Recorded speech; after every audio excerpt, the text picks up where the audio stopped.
허브 밀러가 쓴 Connecting with God이라고 하는 책이 있습니다. 이 책의 한 이야기를 여러분께 소개해 드리고자 하는데요. 한적한 아주 평화로운 작은 마을이 하나 있었습니다. 그런데 이 마을에 어느 날 술집, 즉 나이트클럽이 개업을 했습니다. 그러니까 마을 사람들이 난리가 났어요. 이 나이트클럽 때문에 미칠 파장을 얘기하고 염려하면서 큰일 났다라고 하는 일이 벌어졌습니다. 그러면서 마을이 시끄럽게 되었고, 그리고 젊은이들이 유흥에 빠질 것이며 저녁에 각종 사건과 사고가 끊이지 않을 것이다. 이를 어쩌지? 라고 하면서 마을 사람들이 모여서 이 마을을 위해서 걱정하기 시작했습니다. 그러던 중 마을 사람들이 교회에 모여서 철야 기도까지 하게 됐습니다. 그런데 철야 기도 중에 몇몇 열심 있는 소위 좀 극성파인 분들이요, 뭐라고 기도했냐면, 하나님, 이 술집, 나이트클럽을 성령의 불로 태워주시옵소서라고 그렇게 기도를 했습니다. 하나님께서 성령의 불로 이 나이트클럽을 태워주시고, 그래서 이 죄악으로부터 우리 마을을 구원하여 주옵소서, 그렇게 기도했습니다. 그런데 여러분, 얼마 후에 정말로 이 나이트클럽에 불이 났습니다. 그리고 이 나이트클럽 사장이 이 불을 난 것을 수습하다가 그 마을 사람들이 교회에 모여서 나이트클럽에 불이 나게 해주십시오라고 기도했다는 소식을 듣고 그것을 가지고 법원에다가 고소를 했습니다. 그 사람들이 그렇게 기도해가지고 우리 나이트클럽에 불이 났다고. 그리고 판사 앞에 재판이 벌어졌습니다. 나이트클럽 사장한테 판사가 묻습니다. 왜 고소했습니까? 쭉 이 사연을 이야기합니다. 교회가 기도해서 그래서 우리 나이트클럽에 불이 났습니다. 그래서 제가 고소했습니다 라고 주장을 했습니다.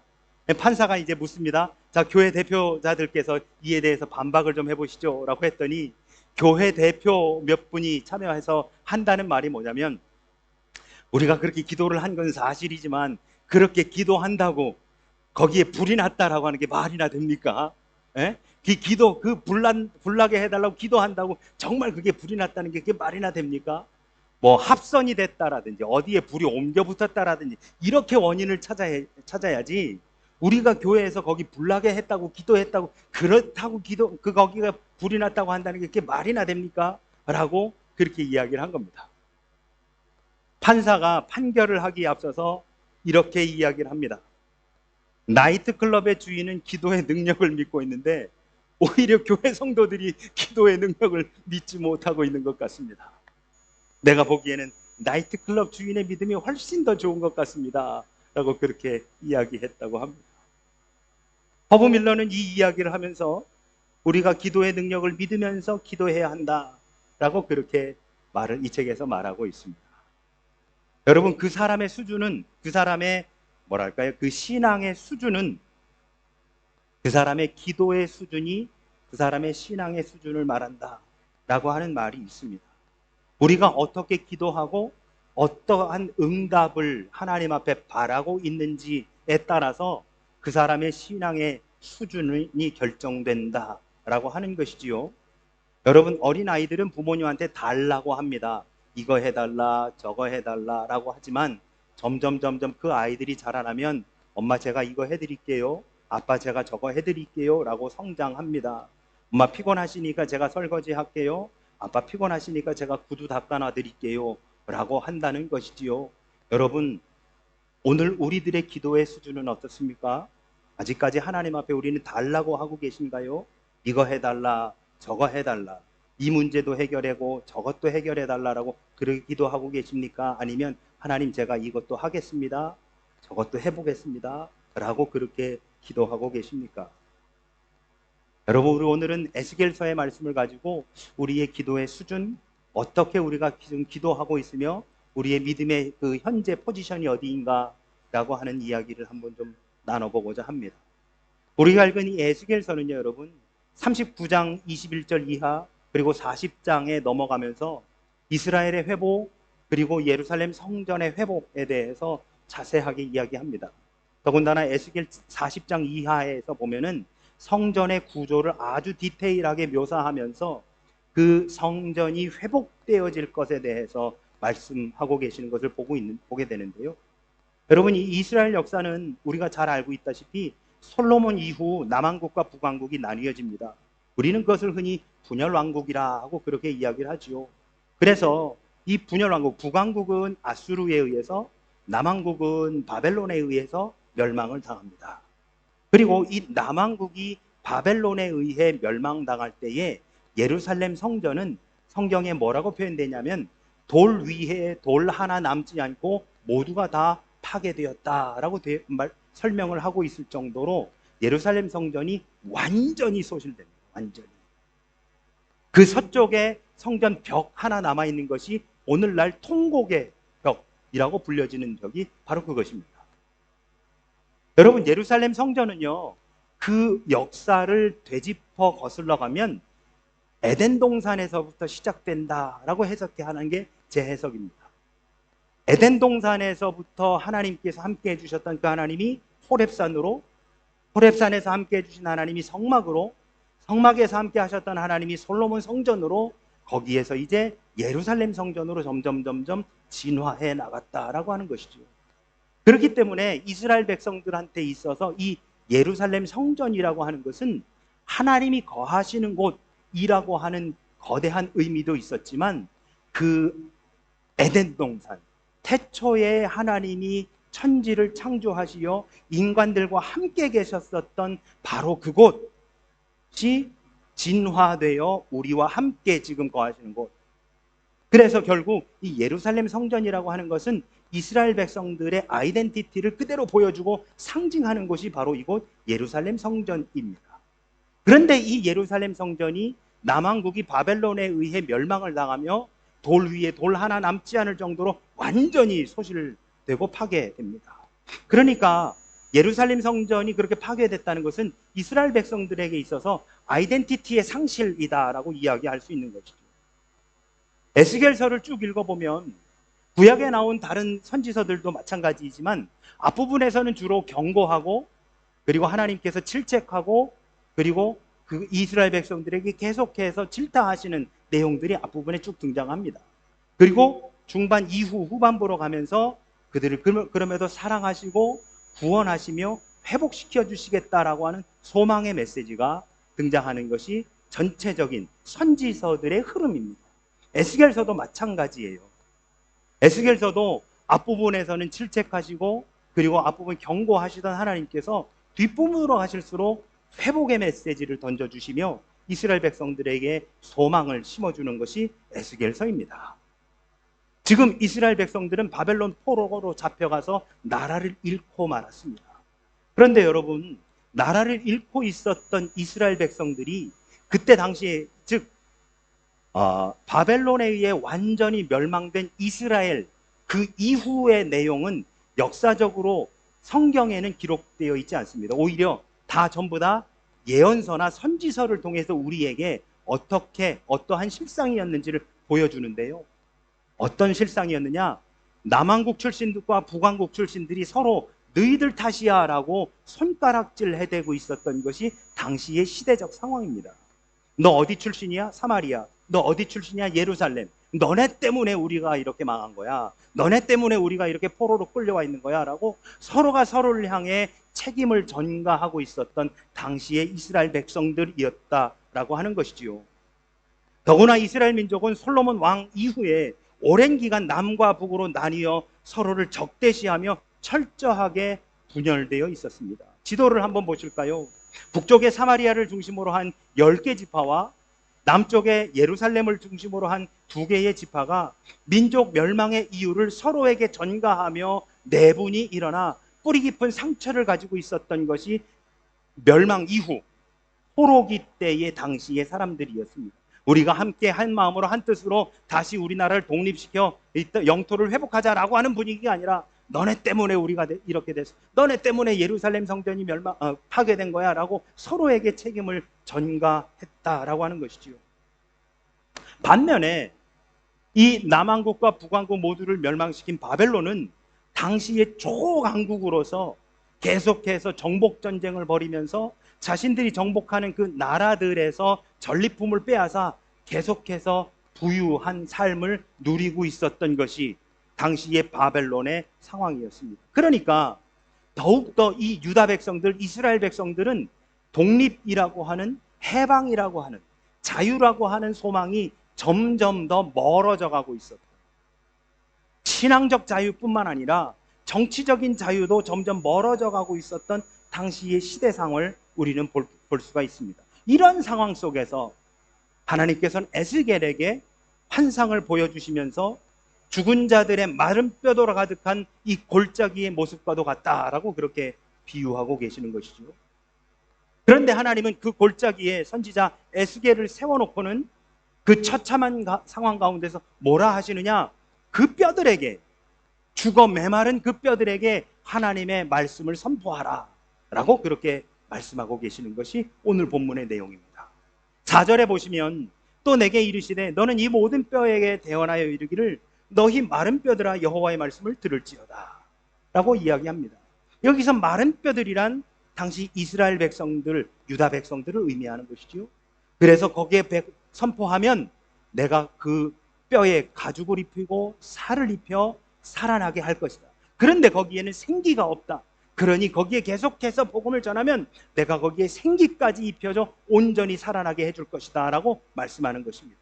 그러니까 여러분, 마른 뼈에 살이 붙고 가죽이 붙는다라고 하는 것은 생명력만 살아나는 것이고, 거기에 생기가 불어넣어진다라고 하는 것은 하나님께서 창세기 2장에서 인간을 흙으로 빚으시고 그 코에 불어넣으셨던 그 생기를 다시 불어넣어 온전한 인간의 모습으로 온전한 자유, 온전한 회복을 주겠다라고 말씀하고 계시는 것이죠. 그러니까 그에게 이 희망의 말씀을 뭐라고 하시느냐? 대언하라, 선포하라 라고 그렇게 말씀하고 계십니다. 그런데 여러분, 우리가 여기서 한 가지 생각해야 할 것이 있습니다. 그것은 바로 하나님께서 에스겔에 명령하시기를 바로 마른 뼈들에게 복음을 선포하라 라고 했다는 것인데요, 즉 에스겔에게 살아있지도 않은 마른 뼈들에게 하나님의 말씀을 선포해야 된다는 명령을 오늘 37장에서 내리고 계시더라 라고 하는 것입니다. 제가 초등학교 다닐 때 웅변학원에 다녔더랬었습니다. 그런데 그때 당시 웅변학원 다니면서 제가 많이 들었었던, 선생님께 많이 들었던 얘기가 뭐냐면 앞에 앉아있는 사람들을 소나무라고 생각하고 해 라고 하시는 거였어요. 왜일까요? 제가 많이 긴장하니까요. 그래서 정말 많이 긴장했었습니다. 그런데 정작 딱 웅변대회를 나가면요, 앞에 있는 분들을 아무리 소나무라고 생각해도 소나무라고 생각이 안 되는 거예요. 그래서 정말 많이 떨었던 기억이 있습니다. 하지만 뒤집어서 정작 소나무 앞에서 웅변을 했던 적은 단 한 번도 없습니다. 소나무 앞에서 무언가를 해본 적은 단 한 번도 없습니다. 전부 다 생명력이 있는 그 무언가 앞에서 했었던 거지요. 오늘 본문에서 하나님은 에스겔에게 생명이 없는 마른 뼈들, 살아날 가능성이, 그 희망이 0.1%도 없는 마른 뼈에게 하나님의 복음을 선포하라 라고 하고 계시는 겁니다. 여러분, 제가 지금까지 장황하게 설명해 드린 이 이야기들을 6자로 줄이면 뭐가 될까요? 지금까지 제가 장황하게 설명해 드린 이것을 6자로 하면 맞습니다. 여러분 지금 앞에 보고 계시는 저겁니다. 말도 안 되는. 하나님은 말도 안 되는 일들을 많이 행하셨습니다. 아니, 하나님이 행하신 일들은 말도 안 되는 일들입니다. 여러분 이렇게 한번 생각해 보시죠. 홍해 바다가 갈라졌다고요? 이 말이 됩니까? 이집트를 나와서 광야를 헤매이는 백성들에게 낮에는 구름 기둥으로 밤에는 불 기둥으로 인도하시고 보호해 주셨다? 이게 여러분 설명이 가능합니까? 그 철옹성 같았던 여리고성을 하루에 한 바퀴씩 7일째는 7바퀴를 돌고 소리를 지르며 그게 무너진다고요? 한센병, 즉 문둥병에 걸린 나아만이 수질도 좋지 않은 그 요단강에서 7번을 씻었더니 깨끗하게 나아졌답니다. 그것도 아기 피부 같아졌대요. 신약에 와서는 물이 포도주가 되고 예수님이 물 위를 걸으셨으며 그 어떠한 치료의 행위를 하지 않았는데도 병든 자가 고쳐지고 죽은 자가 살아났습니다. 더군다나 예수님 자신이 십자가에 달려 죽은 지 3일 만에 다시 살아났답니다. 여러분 믿어지십니까? 이 말도 안 되는 일이 일어났다고 쓰여져 있는 책이 성경책입니다. 그리고 우리는 이것을 읽으면서 아멘이라고 화답하고 있습니다. 이것을 읽으면서 아멘이라고 하지 않는 사람들에게 오히려 이상한 눈으로 쳐다보는 사람들이 우리들입니다. 여러분, 반대 아닙니까? 이 일을 읽으면서 이상하다고 생각하는 것이 바른 것이지, 이 일을 읽으면서 이것을 못 믿겠다고 하는 사람들을 우리는 이상하다고 쳐다보고 있어요. 이 말도 안 되는 일들을 하고 있는 사람들이 우리들입니다. 그런데 여러분, 그거 아십니까? 이러한 말도 안 되는 일을 하나님이 하시기 전에, 바로 그 직전에 우리에게 말도 안 되는 그 일의 시작을 너희가 하라고 하십니다. 잔잔한 홍해바다를 내가 가를 테니까 너희가 지팡이로 거기를 디디라고. 여리고성을 하루에 한 바퀴씩 7일째 7바퀴 너희가 돌으라고. 그러면 7번 돌고 소리를 지르면 내가 무너뜨려 주겠다고. 요단강에 가서 7번 씻으라고. 물을 떠서 빈 항아리 아구까지 채우라고. 당신만 바라보면 물 위를 걸어보라고. 아무런 치료적 행위도 하지 않고 일어나서 걸으라고 하십니다.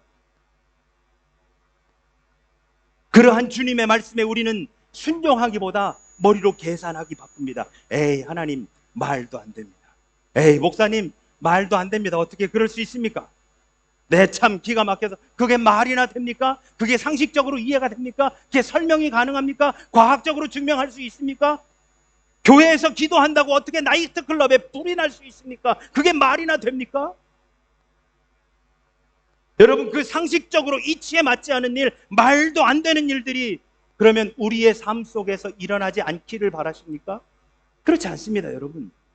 우리는 우리더러 여리고성을 하루에 한 바퀴씩 7일째 7바퀴 돌고 소리 지르면 무너뜨려 줄 것이다 라고 하나님이 우리에게 음성을 주셨다 할지라도, 에이, 하나님, 그게 말이 됩니까? 그게 과학적으로 설명이 안 됩니다. 어떻게 이 견고한 성이 그렇게 무너질 수 있습니까? 라고 오히려 계산하고 있지 않던가요?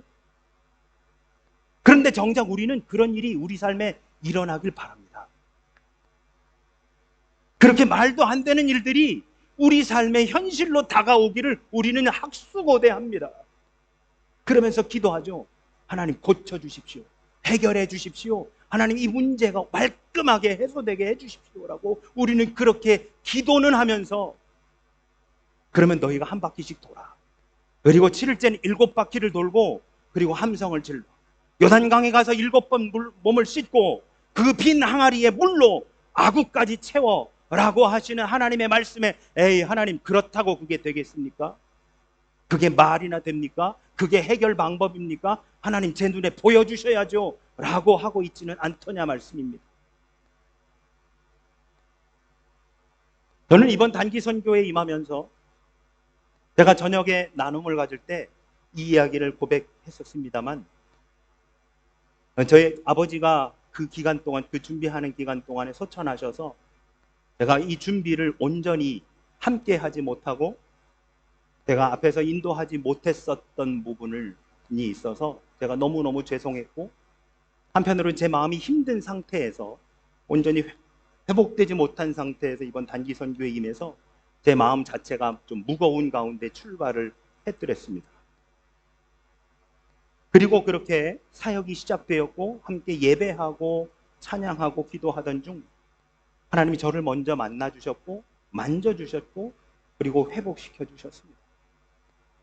제가 기대했던 그 이상으로, 우리가 생각했던 것 그 이상으로 채우신 하나님을 이번 단기 선교 기간 동안에 만날 수 있었습니다.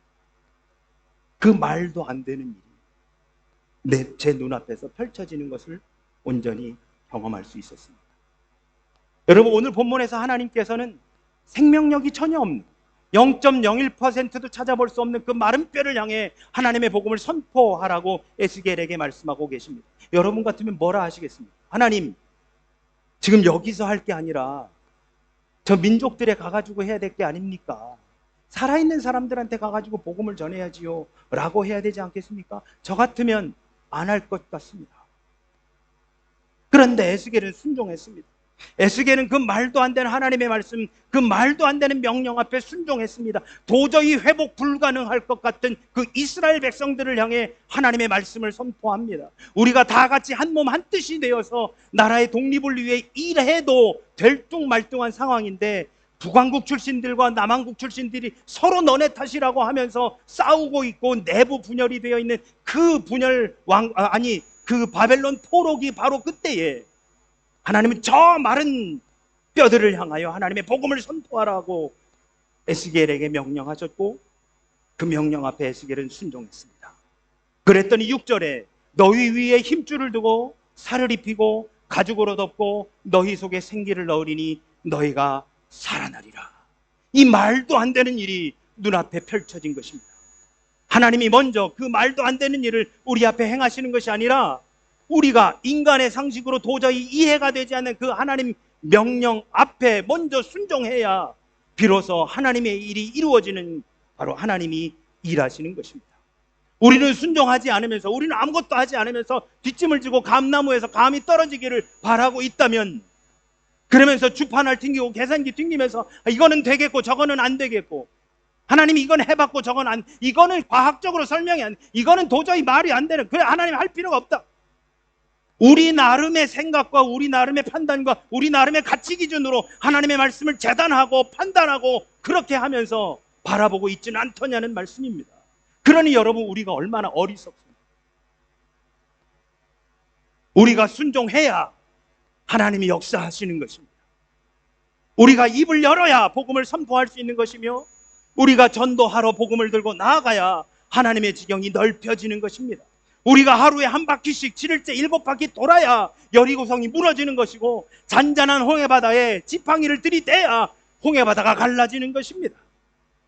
빈 항아리에 물을 아구까지 채워 넣어야 그것이 포도주가 되는 기적이 일어나는 것이지, 우리는 아무것도 안 하고 있으면서 하나님께 기적을 요구할 수는 없는 일 아니겠습니까?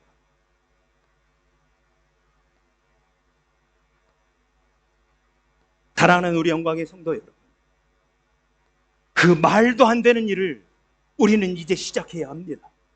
그 무모한 도전을 우리는 이제 시작해야 합니다.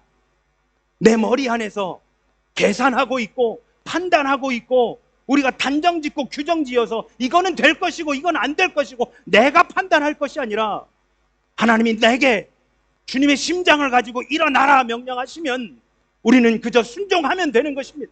역사는 하나님이 버리십니다. 일이 되고 안 되고는 우리가 생각할 것이 아니라는 거죠. 일이 되고 안 되고는 하나님 몫입니다. 우리는, 우리의 몫은 순종입니다. 하나님이 우리에게 명령하신 그 말도 안 되는 일에 우리는 순종하면 됩니다. 두드리던 계산기를 내려놓고 십자가를 붙잡아야 합니다. 이제 그 말도 안 되는 일을 우리는 시작해야 합니다. 이러한 순종의 삶에 하나님의 말도 안 되는 인간의 상식 밖의 역사가 펼쳐지는 놀라운 은혜의 현장이 바로 우리의 삶과 우리의 가정과 우리의 회사와 그리고 우리 학교와 그리고 우리 교회가 되게 될 줄로 믿습니다. 온전히 순종하는 마음, 하나님이 우리에게 주시는 바로 그 놀라우신 그 음성을 따라서 순종하며 나아가시는 저와 우리 모두가 되시기를 예수 그리스도 이름으로 축원합니다. 아멘. 함께 찬양하시지요.